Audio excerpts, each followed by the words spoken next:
Olá pessoal, tudo bem? Sejam bem-vindos ao canal Geografia em Pauta. Eu, professor Roger Daltri, de vez em quando trazendo uma pauta importante de geografia para o seu dia a dia. A pauta de hoje a gente vai continuar falando sobre as categorias de análise da geografia. A gente começou falando do espaço geográfico na última videoaula e hoje a gente quer falar um pouquinho para vocês sobre paisagem. Então, eu vou deixar tocar a vinheta para a gente poder começar.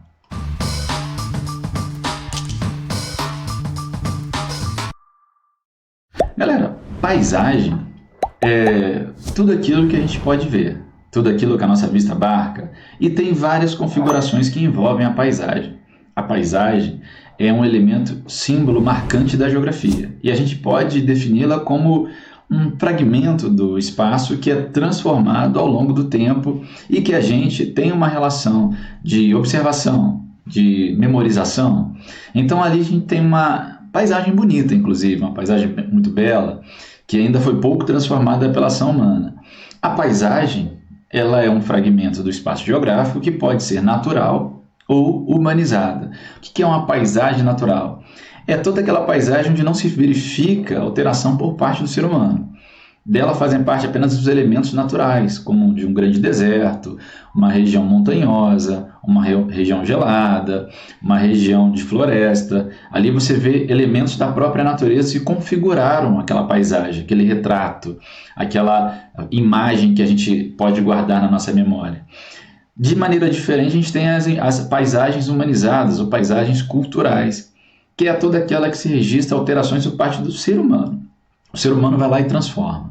Dela fazem parte todas as construções feitas pelo ser humano.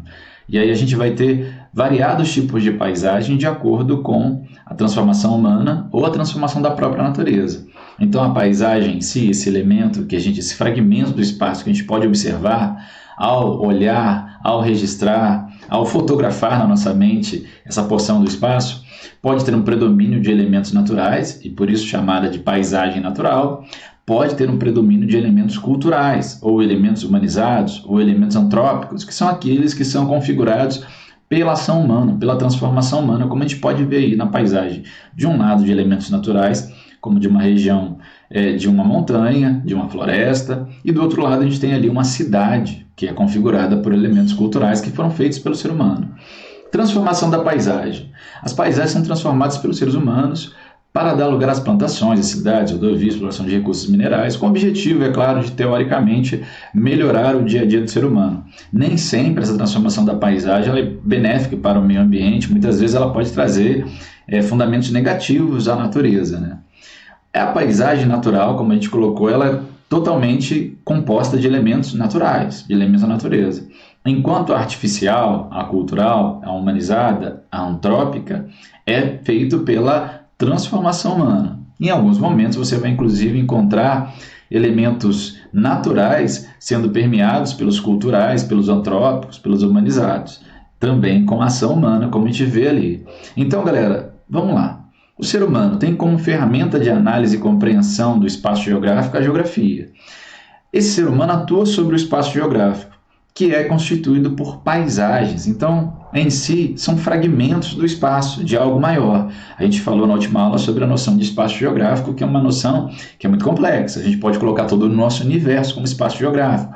Quando a gente vai colocar somente o nosso planeta. E dentro do nosso planeta, a gente vai ter paisagens, que são fragmentos desse espaço, que são naturais, que não foram ainda modificadas pelo ser humano, e aquelas humanizadas, aquelas culturais, aquelas antrópicas, que já foram transformadas pelo ser humano.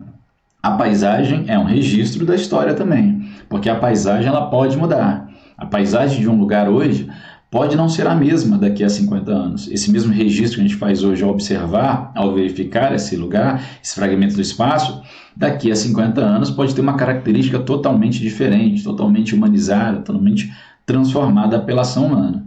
E dentro disso é importante entender que a paisagem não é apenas formada por formas, mas por cores, por sons, por odores, por outros atributos sensoriais. E é fundamental que a gente consiga compreender também a paisagem como um dos fundamentos essenciais para a compreensão da lógica da geografia para o nosso dia a dia. Aí eu trouxe uma questão para vocês que envolve isso. No dia 1º de julho de 2012, A cidade do Rio de Janeiro tornou-se a primeira do mundo a receber o título da Unesco de Patrimônio Mundial como paisagem cultural.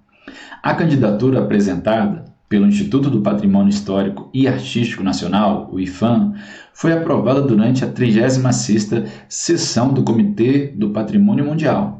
O presidente do IPHAN explicou que a paisagem carioca é a imagem mais explícita do que podemos chamar de civilização brasileira, com sua originalidade, desafios, contradições e possibilidades. A partir de agora, os locais das cidades serão valorizados com o título da Unesco, serão alvos de ações integradas visando a preservação da paisagem cultural. Então, galera, está lá no www.cultura.gov.br, foi acessado dia 7 de março de 2013, ok? Dentro dessa lógica, o reconhecimento da paisagem em questão como patrimônio cultural deriva do quê? Então a gente tem ali uma paisagem cultural, uma paisagem que foi considerado patrimônio cultural, um patrimônio da humanidade, que o IPHAN levou e foi considerado a primeira cidade do planeta a ter essa consideração. Isso é um reconhecimento desse patrimônio cultural que está derivando de quê? Da presença do corpo artístico no local, da imagem internacional da metrópole Rio de Janeiro, da herança de prédios da ex-capital do país, da diversidade de culturas presente na cidade, ou das relações da sociedade e natureza que tem um caráter singular. Então, se a gente parar para pensar, as relações da sociedade e da natureza que são configuradas para essas paisagens no Rio de Janeiro têm caráter singular. Então, a letra E é a resposta correta. Cada paisagem imprime em sua essência as representações culturais da sociedade em que está inserida, sendo a síntese das relações que o ser humano mantém com a natureza. Assim, a paisagem do Rio de Janeiro foi reconhecida como paisagem cultural pela Unesco devido a essas singularidades que expressam parte da cultura do Brasil. Galera, a paisagem também é fundamental para compreender a noção de espaço geográfico. Deixa eu fazer mais um convite para vocês. Você quer conhecer um pouco mais sobre paisagem, quer entender um pouco mais da geografia? Ouça os podcasts na Geografia em Pauta também, está em 7 plataformas digitais.